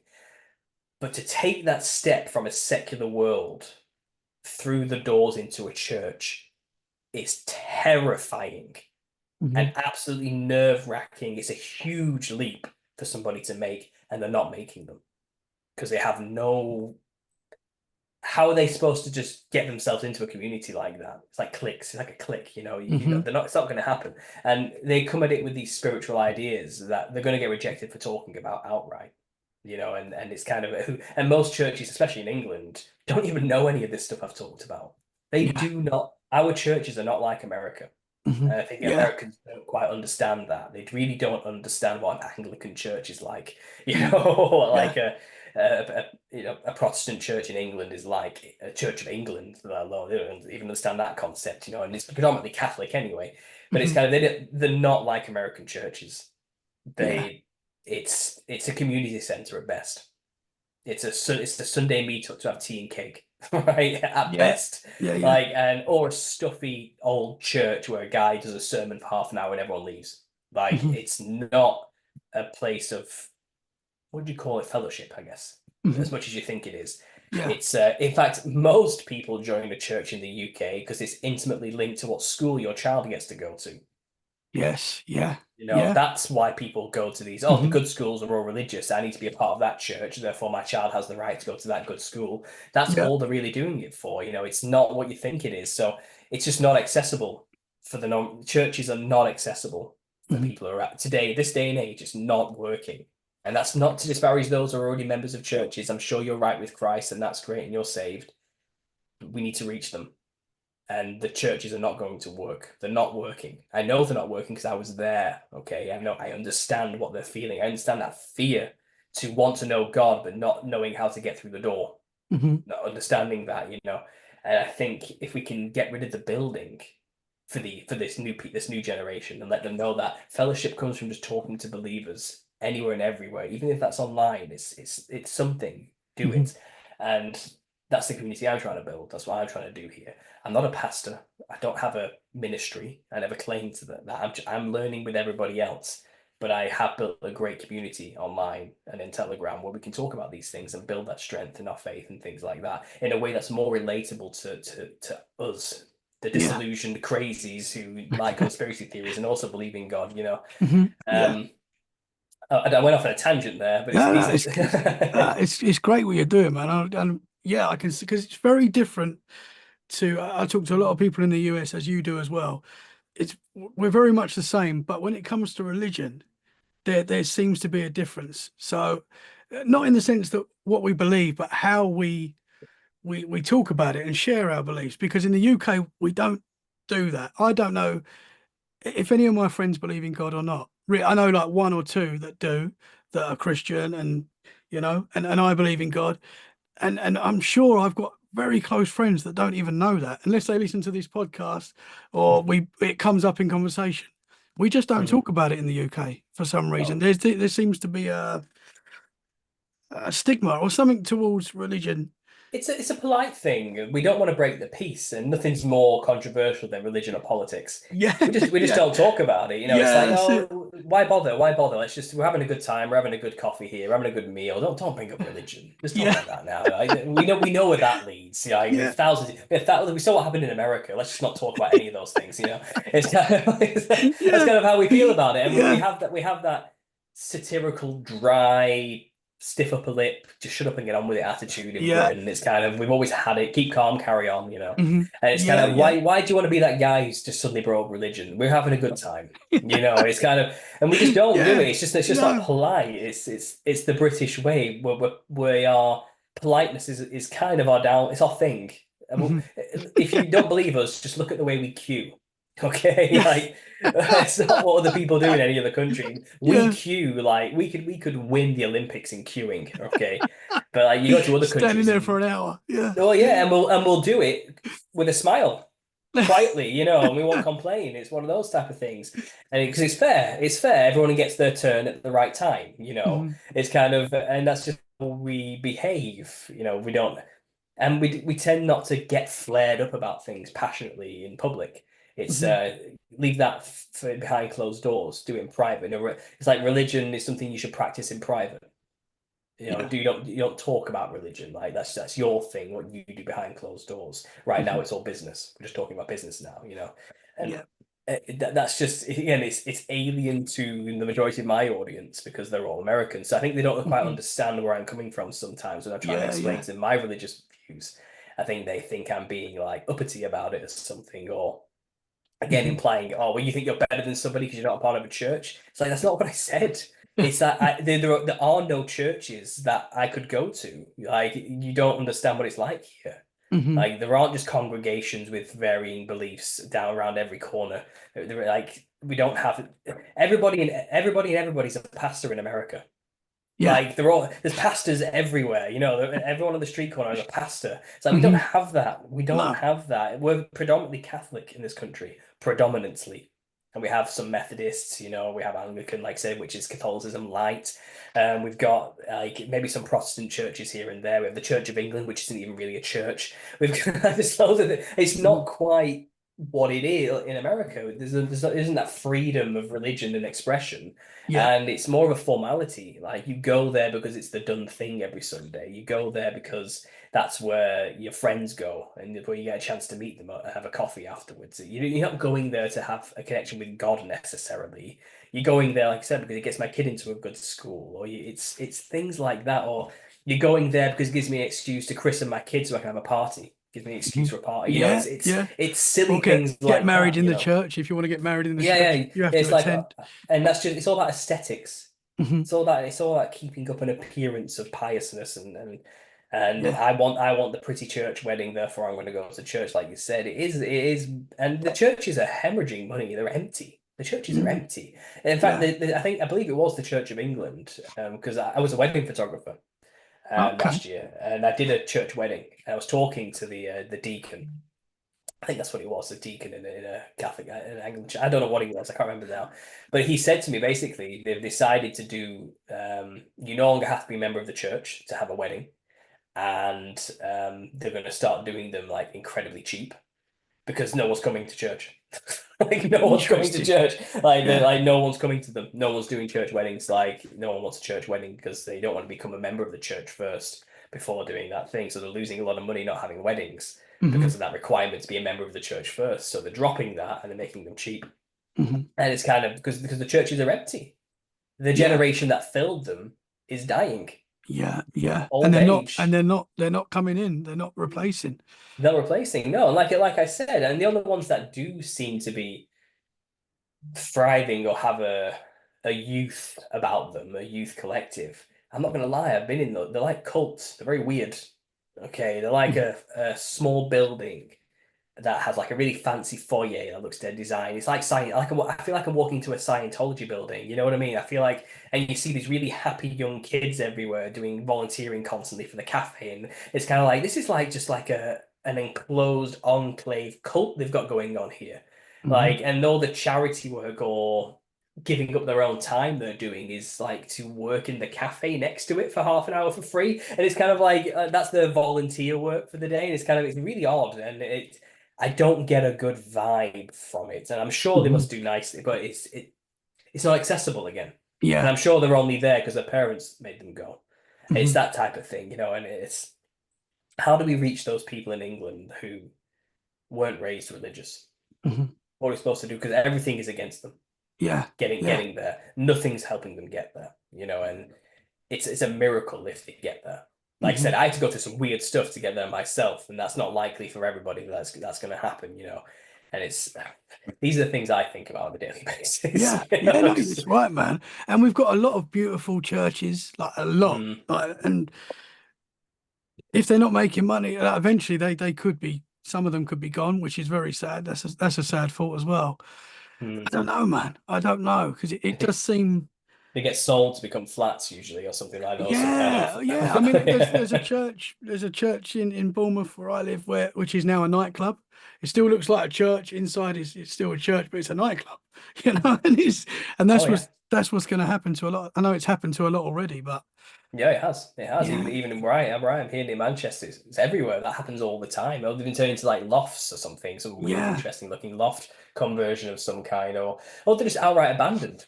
Hmm. And I see a lot of abandoned churches where I am. Yeah, Beautiful old world architectural buildings, just full of moss and weeds growing out of the rocks and just no maintenance whatsoever, just decaying away, and it's kind of what happened? What yeah. happened exactly, And I'm okay with it in a sense because it's kind of like we don't need the building. I think it's times are changing, Hmm. and our community has shifted to the online sphere. Yeah. And we do need more interesting ways of reaching people. And we do, and the gospel's enough. The gospel is enough. If you hear the gospel, it cannot not affect you on a deep emotional level. Hmm. And but to get them receptive to even listening to somebody tell them the gospel is where you need to get that first step done. Just shouting verses at them isn't going to get them to want to listen to you first. They Hmm. have to want to listen. And Yeah. like I said, strangely enough, it's through topics like this. Yeah, man. Yeah. Like it's odd. Even I think it's odd. And I'm Mhm. the guy talking about it. And it's kind of like I'm like, wow, really, that's what it takes, It's and yeah. what you shared today. I mean, if you made that into the Clown Nephilim, if that was a TV series, we could see like a high budget TV series, Game of Thrones style, on that topic that you've just talked about today. That would be amazing, and that would probably be better than Game of Thrones. And that is a real thing. Like that's in our history, you know, Mm. and it's still around us. So yeah, maybe that could be a way. Maybe in the future, I'm going to finish the book first, Yeah, and and then I'll then get, make the film. and then maybe do the film. I'll maybe do the audio book, and then do a picture book version, and then I'll do the film on the back of when I've got more time in the future, maybe. But Yeah, right now, I've got the obviously I've got the series on my channel, which is yeah. 44 episodes, which does visually explain all of this very clearly.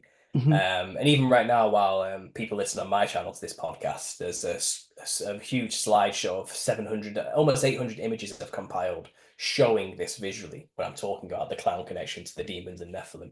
Yeah, I mean, even just we can get into the back end of this show now. I can explain some of the history briefly of yeah. the clown That'd be cool, man. Yeah. just so people know I'm not completely talking out my ass here, and there actually is receipts for this. So what we call a clown really only came around in the 1800s, slap bang at the beginning of the 1800s, in fact, 1799 to 1800. And it was popularized by an actor called Joseph Grimaldi.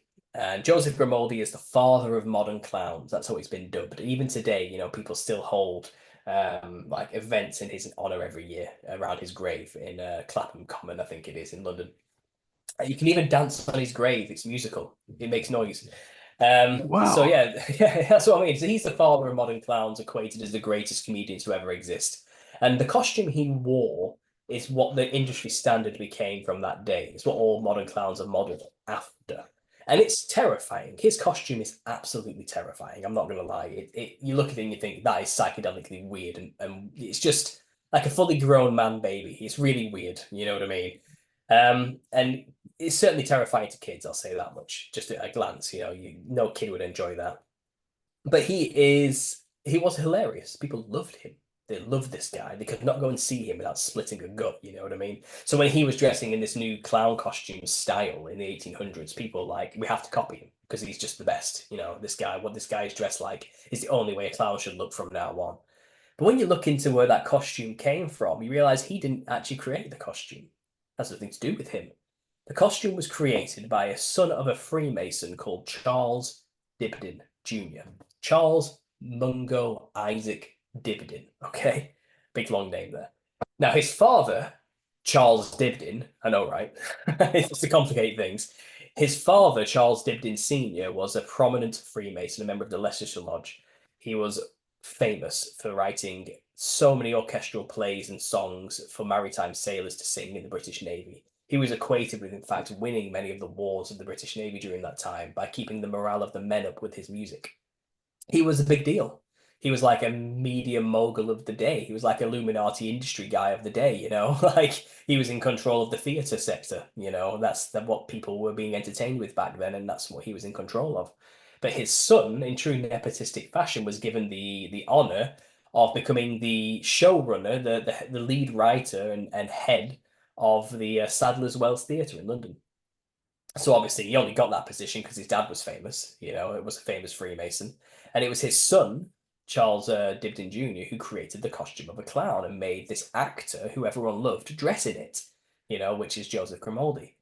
And if you look at it, you realize that looks identical to the costumes worn by Rakshasa demons in India on the Thailand temples and the temples all around, where the Rakshasas are the guardians. They're dressed in the same costume which Joseph Grimaldi was dressed in the 1800s. So the first costume was quite literally modelled after the Rakshasas of India, which are cannibalistic, wide-grinned, big bulging-eyed, multicoloured patterns, snake half-human monster giants that ate people. The Nephilim, basically. And that's it quickly summarised. But to even just get to that point, you have to understand that Charles Dibdin Sr., his brother was a member of the East India Company, which was colonizing Calcutta at that time in East India. He had traveled back and forth to India multiple times. He was going to move to India, but his boat didn't set off due to bad weather, typical British weather, and he changed his mind last minute and stayed in England. But his brother, Thomas Dibdin, who was a member of the East India Company, he even died colonizing that country. And he was immortalized by his father writing a song called Dear Tom Bowling. And that song, Tom Bowling, is still played to this day at the closing ceremony of the proms. Okay, and it always will be. Wow. It's a big deal. It's a big deal. This guy was a big deal. Like, he wasn't a nobody, And he loved India. He knew India intimately. And he even immortalized on the British theatre in the costume of the clown, demonic Indian demons, the Rakshasas. He put that on the stage. He dressed that person that way. He immortalized and popularized that image of a clown into the modern day. So even all modern clowns today who model themselves after Joseph Grimaldi are modeling themselves after Indian demons. Okay, so that is as obvious as ever when you actually look into it. And you can look at the photos. It's clear that that's where he got his inspiration from. But then even prior to that, Joseph Grimaldi and the Clown was a part of an even older tradition, known as the Comédie de l'Art. It's where pantomime comes from, which is what the clown was a part of. In the Comédie de l'Art movement in the 1600s, a character was introduced after 1,000 years of development through the Middle Ages. This theatre troupe basically brought in a brand new character, and they called it Harlequin. Now, Harlequin was the first proto-version of a clown, dressed in psychedelic fractal clothing, was quite demonic in character, cheeky, evil, quick-witted, backflips all over the place, used his stick to stick it up people's backsides like it was a phallic symbol, He was a cheeky clown monster.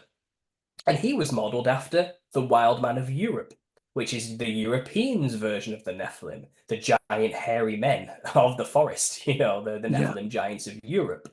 Bigfoot today, we would call that. That's basically what they were modelled after, and his costume was very colourful because these monsters were very colourful, hairy, weird-looking human snake hybrid things, and that's what Harlequin was modelled after. Harlequin and Clown were partners on the stage, and originally clown, or Pedrolino as he was known in the Italian tradition, was boring.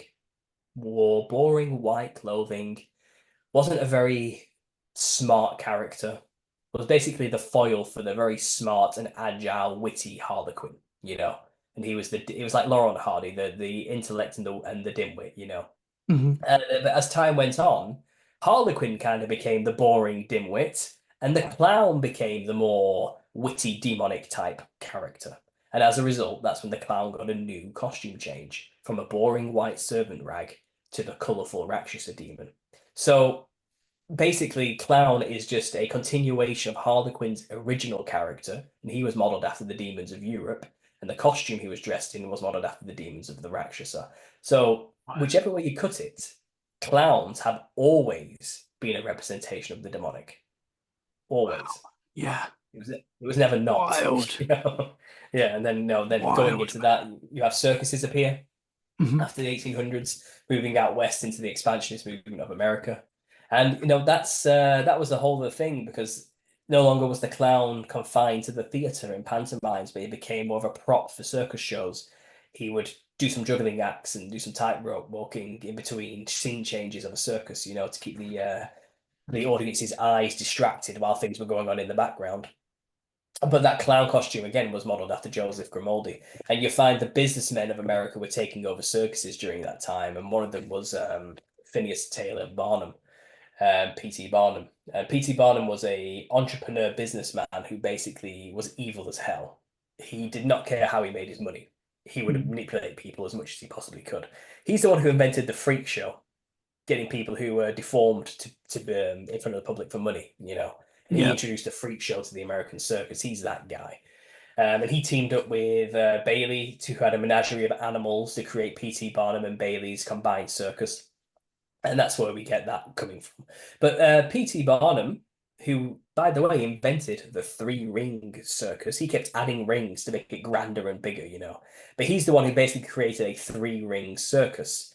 And is it no coincidence that three interlocking rings is the logo for the Order of the Odd Fellows, of which P.T. Barnum was a member? So there you go. He was a Freemason. A particular sect of Freemasonry called the Odd Fellows, and he incorporated his logo into the circus show of the day. And then in America, around the same time, 10 circuses all got together, all of them run by Freemasons, and they put on a big show called King Solomon and the Queen of Sheba. Every costume designed by Freemason affiliated companies who made costumes for Freemason lodges, all the little aprons and stuff. That's these companies made those things.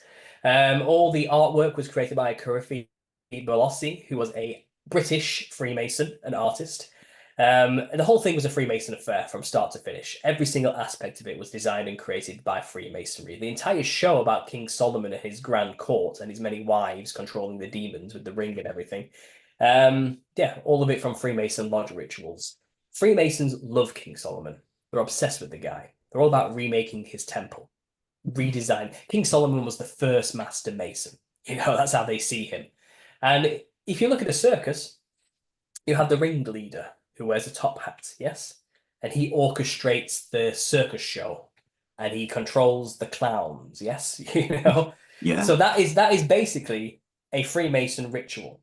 So King Solomon is the ringmaster, the Lord of the Ring, the one who used the ring to control the demons to build his temple. That's the famous story of King Solomon. Mhm. He's the ringmaster. The black top hat is represented in Freemason lodges.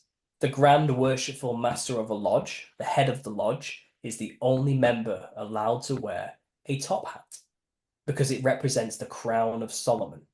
So a ringleader in a circus is King Solomon, and he orchestrates the ritual or the circus performance to control the clowns or the demons. It's all symbolically there. It's a tongue-in-cheek reference to Freemasonic ritual through and through, using the clown to represent demons and the ringmaster to represent King Solomon. So circuses, clowns, whichever way you cut it, seeped in the occult, seeped in demonology. It always has been. Wow, brother. Wow. Your knowledge is exceptional as well, man. It's wow. Super, super interesting, man. Well, look, Wild. look. It's Look, wild, after 8 years, you think I know a thing or two. I do. man. It didn't And happen overnight. and you say this is just 15% so far, possibly. Yeah, we haven't. That's just the history, and that's actually Yeah, what this book is called. Look at the hardback one. It's called The History, Volume One. yeah. It's just the facts of the history of the clown, Hmm. and he gets into at the end things about clown societies that exist, things like the Heyoka tribes of North America who have sacred clowns, and how they are also channeling the Hmm. spirits of the thunder gods, the Wakinyans, and all these type of things. And that's a taster of things to come in section 2, which is about all the cultures around the earth who have a folk tradition. And you'll Hmm. find in these old folk traditions, these are the oldest traditions each locale has. They dress in a way to channel the ancestor spirits, and it's a practice everywhere. And the next book is about weaving through all of them to show that they all have similar features because they're all trying to dress like the same thing, the disembodied spirits of the Nephilim, and they all encountered them at some point. So the next book is an exploration of all of these cultures' representations of demons and how we can see they all look like clowns to prove that this is where we get a clown from. What the Freemasons did, they never mind just the Rakshasa, they've looked around and they've seen these other cultures channeling the Nephilim, and they've looked at them, taken bits from each one of these cultures, because the Freemasons are traveling men. They were well versed in the earth. They knew what other cultures were doing. They took notes, So they took notes from all these folk traditions and they made their own costume, and we call it a clown. It's been embellished since Joseph Grimaldi a bit more refined since then, because Joseph Grimaldi was quite literally just a Rakshasa analog. He looked just like the Rakshasa demons, but since then it's been molded a bit more to look a bit more like every other demon from. Because don't forget, snakes are quite diverse. Not every Hmm. snake looks the same. There's different species of snake, and I think the Nephilim were the same. They all had their own way of looking in certain geographical locations based on where they're from and who their parents were, particularly which, so some of them might have more cobra-like features. Some of them might have had more adder-like features. It varies drastically, but we're dealing with archetypes, we're dealing with aesthetic similarities. And when you look at each culture, sure, they might all have had their own aesthetical, culturally specific style of depicting the demons, but fundamentally they're all talking about the same thing and trying to depict the same thing. Can you screen share on here? Is that possible? Um, I'm not sure how you do it. I know you can, but I'm not actually sure how. Okay. Well, Uh, well, how about this then? You just bring up on your Google search just so you can see. Maybe you can bring it yeah. up afterwards or something and show the image on the screen. This is Hmm. just one. This is a prime example I always go to, just Yeah. because it's so on the nose obvious that you just have to show it to people. This is a good way to make it clear. So type in the Wand Gina. So WAND WAND. JINA. And this is a representation of an Australian rain god. And Okay. they're always linked to thunder and rain, the Nephilim, wherever they've been So described. this has came up. Is that? There you go. Can I show that there? I Yeah. can see that, yeah. So that is a clown. Yeah. It's got the clown ruffle around the neck. It's got the clown Yes. button. It's got the pom-pom buttons on the chest. It's got the polka dot patterned skin. Okay. It's got the big afro. It's got the big bulging Yes. eyes. It's got the white skin. And often it's depicted with a red afro, by the way, more often than not. You can look at the cave drawings. So if you look Hmm. at Wangina cave art, Yeah. Oh wow. these are ancient artworks which are repainted every year, okay, by specifically selected shamans who are only allowed to go in every year and repaint them to keep them alive. And they believe when a Wangina died, it crawled into a cave and did a self-portrait. So that's why they do this, it keeps them alive. But Yeah. these are, there you go, there's the rainbow serpent in the background, their parents. So these are the fiery flying serpent Nephilim, okay? And the Wangina are the offspring of the rainbow serpent. This is Australian mythology. So that is Hmm. the same thing as the seraphim angels mating with humans to create giants. They have the Hmm. rainbow serpents manifesting this weird spiritual giant idea of a Wangina onto Earth. And Hmm. the people equate the Wangina to teaching mankind how to build things. And the giants did build civilization and rule over people as kings. So it's Yeah. just that's their version of the Nephilim. They don't Yeah. call them the Nephilim. They'll have their own nuance. They'll have their own mythology around it. They'll have their own interpretations which don't match up with scripture. But fundamentally, it's the same creature in one specific geographical location. Then you go to, I don't know, Greece and type in the Gorgon. Give that a go. Let's do it. This is wild, brother. Okay.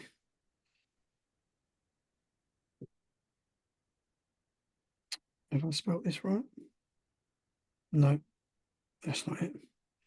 Gorgon, yeah, Gorgon. Okay, yep. Images, here we go. What's coming up? So there's a film that's come up.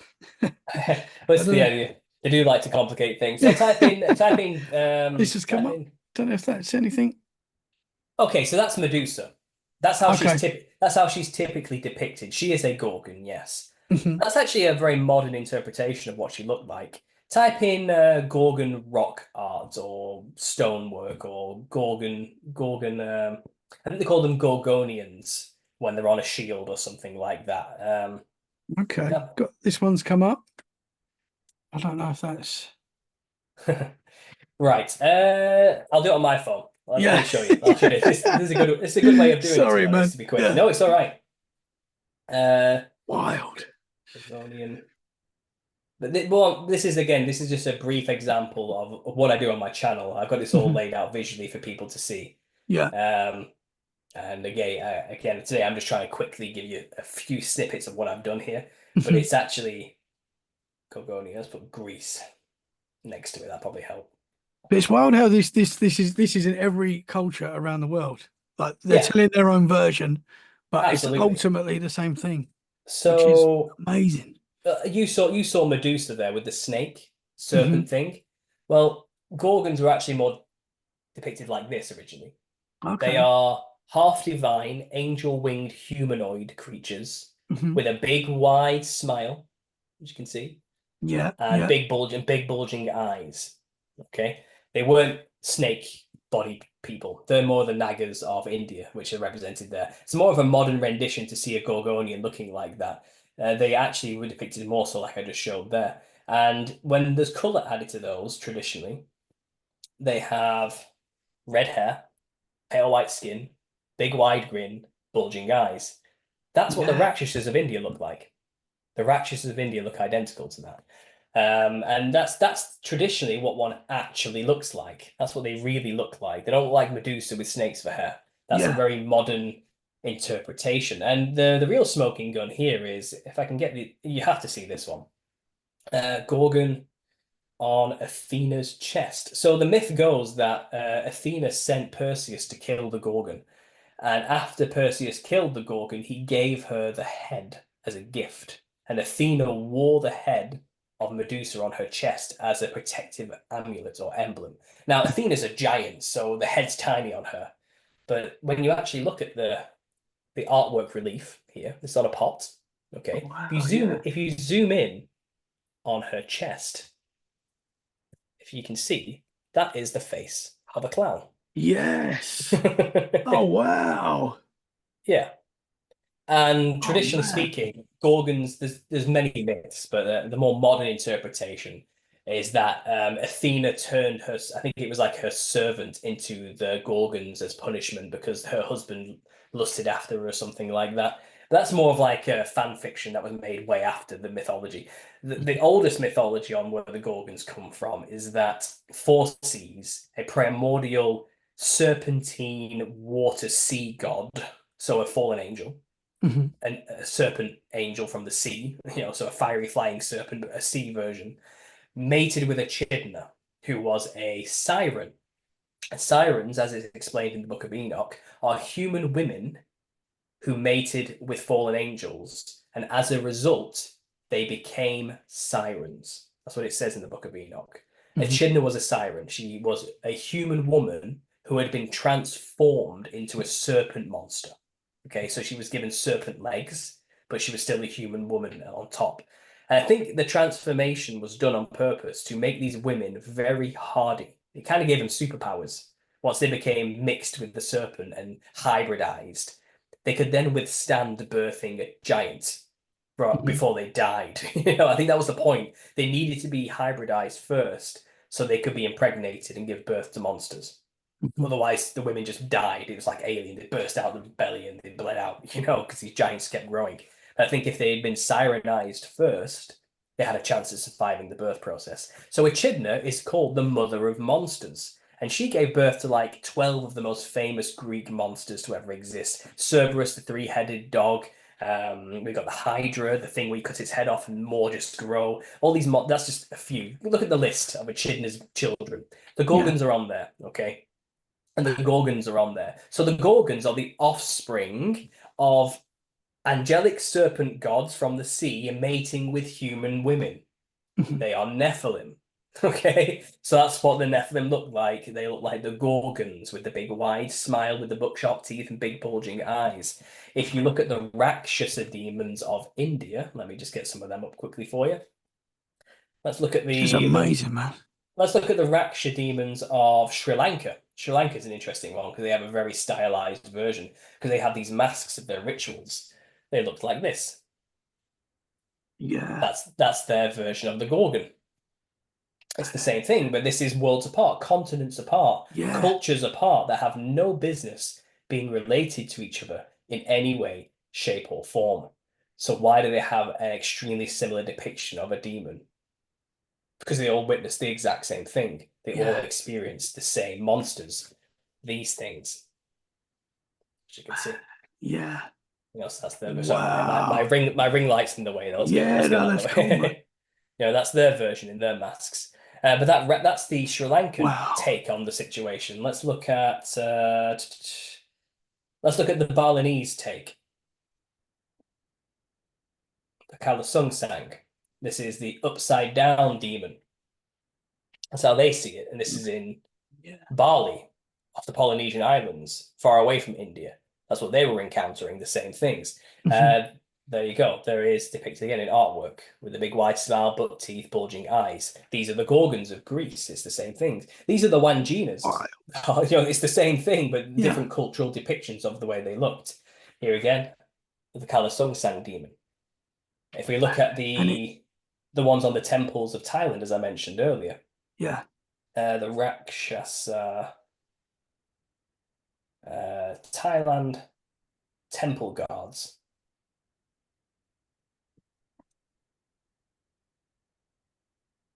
So they have these big giant ones just outside the temple that look like this.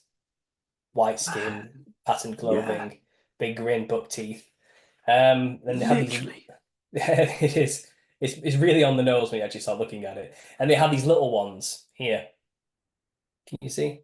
Yeah. Yeah. Raised up with a head up there, Wow. wearing that. Now look at that costume. Just look at that costume for me. Yeah. Okay, now look at It this. is. Just wait. Just wait. I've got something for you. Wild, man. Um,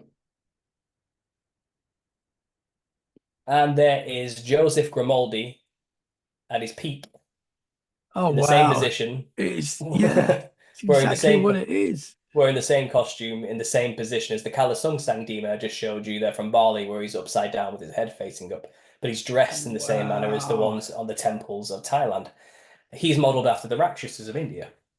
But that is just a Man. representation of the Gorgons of Greece, the Wanginas of Australia, and again, you can spread that out. This goes to every continent. They have their Yeah. own version of that creature, their own way of depicting it. But that's what they looked like. And Yeah. clowns are just a caricature of those beasts you just saw there, a Mhm. watered down version. But that's where we get it from, through and through. And there's nothing Wow. funny. There's nothing funny about a clown. It's no laughing matter. It's the No. tagline of the book. You know, it's actually. And Man. it's a visual theory, Mhm. but your eyes don't deceive you here. Yeah. You can clearly see the inspiration for the clown from all of this. It makes so much sense, man. And it's so built into our culture, so in our face, but yet so many people don't see it until they listen to someone like you that's got, this amazing knowledge and it just goes bang. And it just makes so much sense, man. Wow. Brother, I knew you was going to blow my mind today, and you have. Even though I've heard some of this before, I've heard you on other podcasts talk about this, and I knew what we was going to get into today. Still fascinating stuff, man. Absolutely amazing. And you're doing an awesome job, brother. That is for sure. Thank you. I am going to be getting the book, 100%. Can you tell the listeners where they can find you, man? Yeah, so I'm on YouTube predominantly. That's where you'll find my base of everything I do. Understanding conspiracy. You can find my logo there. It's the yellow star with the red circle in the middle. Just at a glance, that's what you'll see, and that's how you know it's me. Go to the playlist section, and you'll find everything I discuss in topic form has been broken down into different playlists. You have the Nephilim Looked Like Clowns playlist there, which has over 50 videos dedicated to this subject specifically, with visuals in more succinct 15-minute segments, about specific cultures and their beliefs and all that. So it's all broken down very visually, very easy to understand and digest on there. If you go to the interviews and collaboration section, you can find hundreds of podcast visits I've done discussing this over and over again in many ways, shapes and forms with many different examples if you're interested. And then there's other playlists on there as well for other topics and other things I talk about as well. So I think I have about 500 videos on that channel now. There's a lot to sink your teeth into. Give it a go. Give it a like, give it a follow. Let me know if you like it. If you want the book, you can find that on Amazon. Just type in the Nephilim Looked Like Clowns and it will come up. You cannot miss it. It stands out, it sticks out like a sore thumb when you go and look for that. So go and check that out if you haven't already. Yeah, it's the ebook's coming out soon. Right now, it's only hard copies available.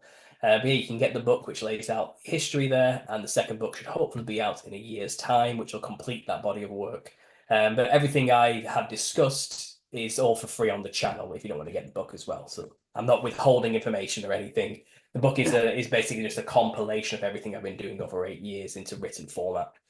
But yeah, there you go. That's where you find me, YouTube. Awesome. Awesome. Awesome, brother. Thank you so much, man. The links will be in the show description so people can find you easily.